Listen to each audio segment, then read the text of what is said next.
اللہ جغرافیہ کا نام نہیں ہے. نہیں بات سمجھ آئی؟ جغرافیہ کیا ہوتا ہے؟ میلوں کا فاصلہ طے کرنا. اللہ جغرافیہ کا نام نہیں ہے. اللہ تاریخ کا نام نہیں ہے کتاب سے پڑھنا. اللہ تمہارے کو دل کا نام ہے. تو اپنے دل میں داخل ہونے کا نام اللہ ہے. تو پھر انسان انسان میں جائے گا. اور لے کون جائے گا؟ آئینہ، کوئی اور انسان. دوسرا انسان جو آپ کو آپ کی ذات کے مخفیات کے ساتھ متعارف کرائے، وہ انسان ہوتا ہے اللہ کی راہ دکھانے والا. ہم اپنے آپ ہی میں تجھے ڈھونڈتے رہے اور تیرے مسافروں کا سفر گھر میں کٹ گیا. تو یہ گھر کے اندر ہی بات ہے، اپنے اندر داخل ہونے والی بات ہے.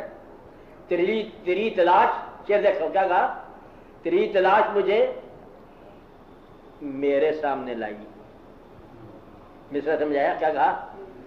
تیری تلاش مجھے میرے سامنے لائی، میں آئینے میں جب اترا تو روبرو تھا تو.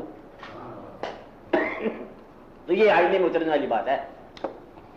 تو اللہ کی تلاش کہاں تک لے جاتی ہے؟ انسان تک لے جاتی ہے. جو رضا کرو انسان سے، خبردار انسان ہی تو ہے. اول انسان آخر انسان، اللہ اول آخر اللہ. اللہ انسان کے ساتھ جو ہے نا وہ شائی نہیں ہے. اللہ انسان کا ذکر کرتا ہے جیسے اپنے محبوبوں کا ذکر کرتا ہے. اور انسان جو ہے نا ڈرتا ہے. آپ انسان سے ڈرتے ہو، تم انسان سے نفرت کرتے ہو، اللہ انسان سے پیار کرتا ہے. بڑا فرق ہے.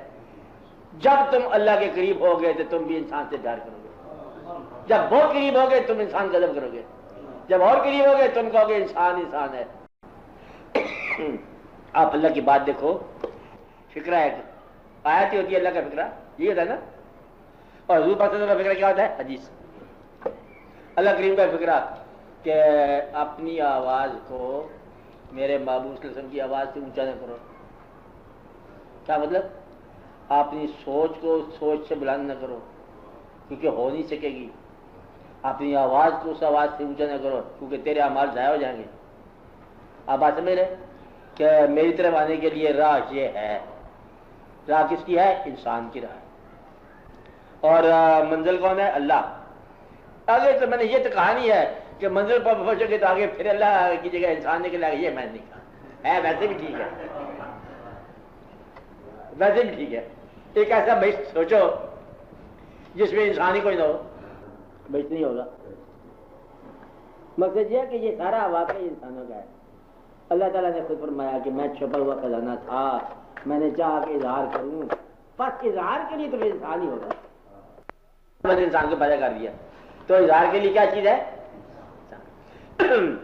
وجہ یہ ہے کہ اللہ ذکر ہے اور ذکر کے لیے انسان کی زبان چاہیے. اللہ اگر مشاہدہ ہے تو پھر جو دیکھنے کے لیے انسان کی آنکھ چاہیے. اگر اللہ درد ہے تو پھر رونے کے لیے انسان کے آنسو چاہیے. اللہ جو بھی ہے اس کے لیے میڈیم انسان ہے اور یہی میڈیم ہے، ذریعہ یہ ہے. اس لیے آپ کا طریقہ یہ ہے کہ انسانوں کی راہ اختیار کرو. انسان بڑی بات ہے کیونکہ انسان ہی تمہیں سمجھے گا، تمہیں بتائے گا. اور اس کی اور وجہ کیا ہے کہ اگر تم نے راہ لگ رہا ہے، تم نے اگر اللہ تک تم پہنچ گئے تو تم ہی پہنچنے والے ہو. انسان تو گویا کہ اللہ تک پہنچنا تو تم آپ تک پہنچنے والی بات ہے.